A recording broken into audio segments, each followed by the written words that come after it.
This is Molly Arthur, and I'm welcoming Carolyn Raffensperger to our beautiful county. So we're here to talk about the Women's Congress for Future Generations. I've been working on something called the precautionary principle for a long time. And my indigenous friends, my Indian and Native American friends in this country, always said that the precautionary principle, this idea that we take action to prevent harm in the face of scientific uncertainty, was essentially the seventh generation rule. And then one day they called and said, how do we put those two ideas together, the precautionary principle and the seventh generation rule, to stop a big mine up in Alaska? I realized that there were legal tools that we could employ that would give future generations a way of entering into decisions. So how would we do that? You know, children in courts don't have a voice, but we can give them a voice through a legal guardian. A legal guardian can become the voice of a child in a court, and that legal guardian can actually speak for the best interests of that child. So it occurred to me that we could designate a legal guardian for future generations to help make decisions that would be in their best interests. And so we went to Harvard and began work out of the idea that there were rights that future generations actually held. And they were rights to inherit a habitable planet.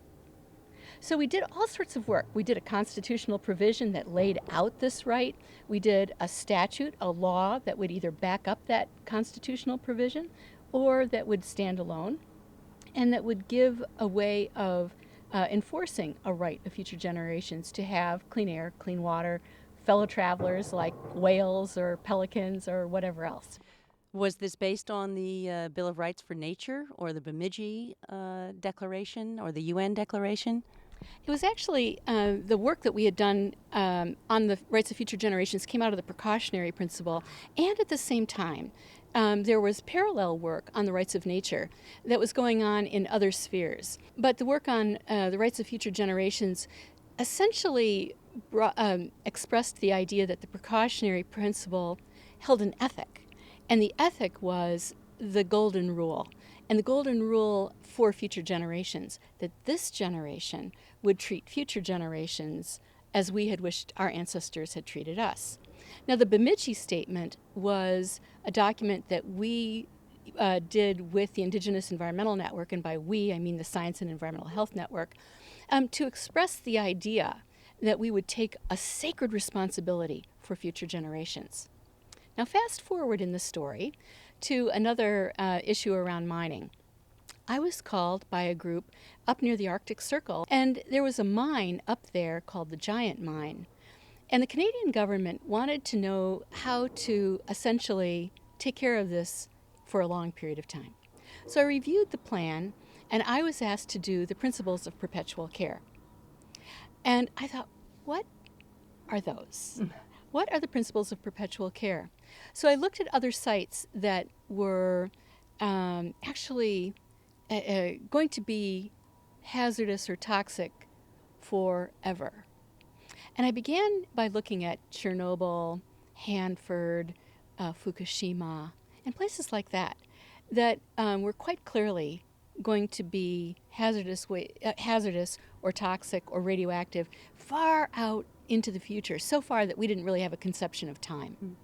And I looked at another site called the WIP site, which is in New Mexico, and going to take transuranic waste, mostly from the military. And they were looking at repositories that would have to last for 250,000 years.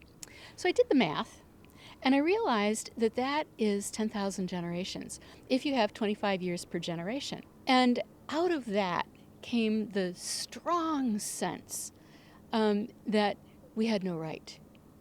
But future generations did have a right. We had no right to do that to them, and they had a right to better from us. And so out of that, we decided to hold this Women's Congress for Future Generations, essentially to launch a civil rights movement for future generations, to recognize their rights, and even more, our sacred responsibilities to take care of this earth on their behalf. Los Angeles now has green zones. So in areas that have been polluted or are harmed in some ways, they're now looking for ideas for remediation, for restoration, for green jobs where you put it together.